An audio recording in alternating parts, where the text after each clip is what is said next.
Ayan, so welcome back po dito sa Denrica at Toy TV Sports. Well, ang ating po pag-uusapan nandyan na ha. Okay? Ang Terence Romeo bumalik na para sa Jeep.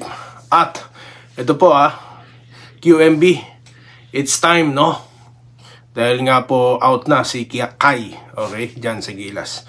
At yung mga center replacement at mga pa-shoutout. Sa mga pa-shoutout naman po, ito ang ating pag-uusapan, yung ating huling content. Okay, maraming salamat po sa mga nanood at sa nag-comment. Okay, bago po yan, kung di pa po kayo subscriber ng channel na ito, mag-subscribe na po kayo para po makasama kayo dito sa ating mga pag-uusapan. At para naman makilala nyo na yung mga naghahasik ng chismis. Okay, pa-flash natin dito. So yun lamang po. Okay, simulan na po natin. So nilagay ko po dyan sa title, QMB. Okay, it's time. Kaso wala po tayong naririnig, di po ba? Sinasabi na legit daw ito, eligible para makapaglaro dyan sa ating Gilas, Pilipinas. Pero wala pa po tayong naririnig. So far, kung sino po yung nasa loob na ng Gilas, yun pa rin po ang mga nabanggit ni Coach Tim Cone. Sino yung mga yan? Ayan, nandyan din. Si Jamie Malonzo, okay, that's number 1.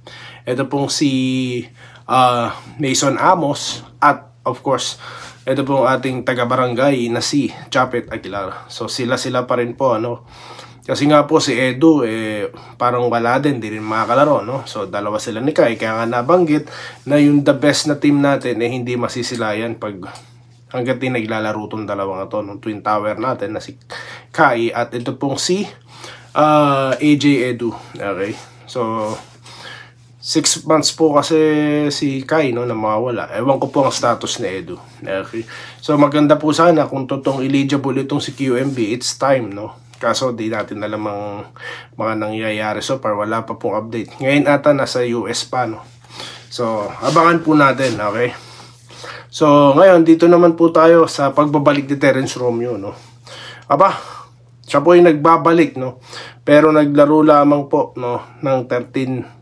minutes at 3 points lang ang kanya naiambag. Kaya ganoon pa rin, same old story, talo pa rin ang Terapirma. Di sa pinagtatawanan ko natawa lang ako pero hindi sa minamalit ko yung Terapirma bagamat ayaw natin ng ganyang klase ng kupunan sa PBA Anyway, Magnolia 89 Terapirma 84. So tignan nyo po rito yung isang asset na ipinantrade ng Ginebra 22 points. Okay, Edwards yung import 14. Naku po, may problema po sa import itong ang Terapirma yung iba pong mga import na malalaki katulad po ng Northport, katulad po ng tag dito ng Converge, di po ba? Talaga pong magaganda yung mga production. Ito yatang nakukuha ng Terapirma 14 lang Perer 11, Nonoy 8, Paraiso 7, Manuel 6. Okay, si Carino naglaro 2. ano na bang nangyayari dyan? Mga chismoso, kala ko ba iti-trade ito? Kala ko ba pipitasin na ito? Okay, Ratliff ito, si Tito Ratliff 32, Lucero 17, Sanggalang 13, Lastimosa 11. Okay, and yun na nga po yung mga nag-score dyan po. So ganun pa rin kahit naglaro siya, talo pa rin kasi nga hindi naman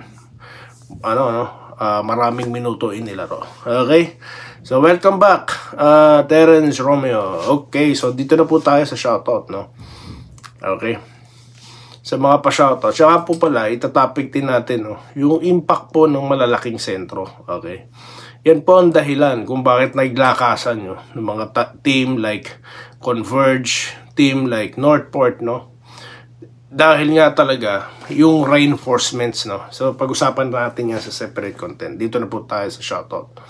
Okay, napakadami pong nanood guys. Salamat po dito kaya sa'yo talaga ako idol, sa totoo. Kaya sa'yo talaga ako idol, sa totoo. Ano po to? Fake? So idol, nagkamali. Nagkamali. Kala ko sa totoong fake. So yan, dito po tayo kay Gilberto Rovena. Ginebra pa rin ako.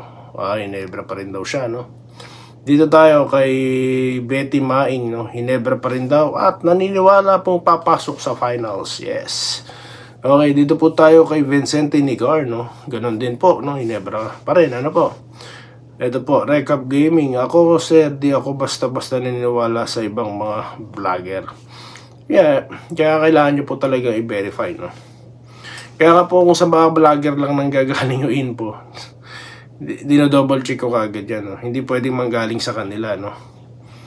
Kasi nga, buti sana kung maganda reputation nila, di ba? As talagang credible. Kaso karamihan po sa kanila, chismoso. Okay, Ricardo Cabato. Kasi marami talagang haters ang dating sa Hinebra. Iyak yung mga yan pag nag-champ. Yan pa nga lang, umiiyak na eh. Ito po, nag-good evening si Andresito Alantason. Ayan. Hindi ko na inintindi yung mga fake news. Focus ako sa ano. Yes, tama po yan, sir. Tama yan, no? Kaya siguro tumitigil na yung iba, no? At kung di sila titigil, flash talaga sila dito, no? At i-share nyo po, no? I-share nyo. Kasi nagtingin ako sa mga YouTube kanina, no? Sa mga pages, parang wala tayong nasilayan, ano? Yung iba kasi, binilak ko na, no? Pero kapag nag-resurface yan, post ka rito. Okay, Jesse Vasquez, tama ka, idol. Bounce back tayo. Sana maglaro na si Jamie. We never know. We never know. Kasi nga po, kailangan siya sa Gilas din. No? So, pwedeng anytime from now. Baka nga Sunday na maglaro yan. Ano? Minerva Jaba, no? Basta solid Ginebra pa rin daw po. No? At GOAT po para sa kanya si JB.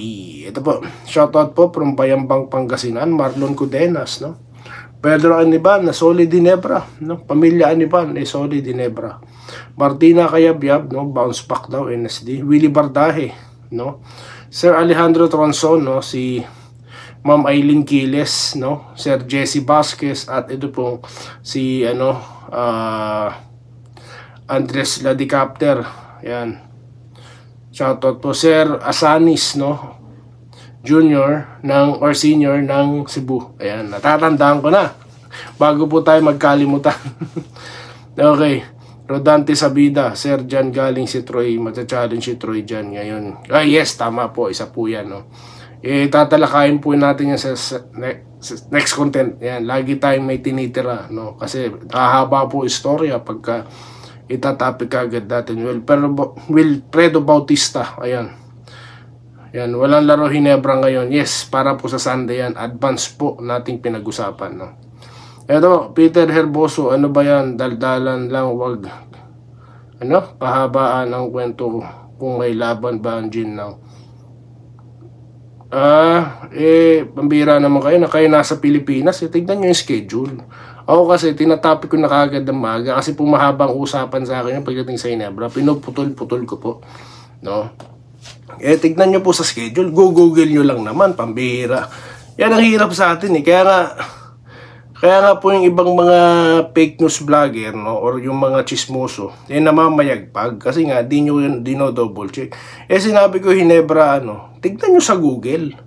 Di naman po ako nagpapalabas ng rito, ng game dito. Dahil copyrighted content po yan. Okay, hindi po tayo naglalabas ng mga ganyang materyales. Pinag-uusapan, puro po daldal ko marinig yun rito, no?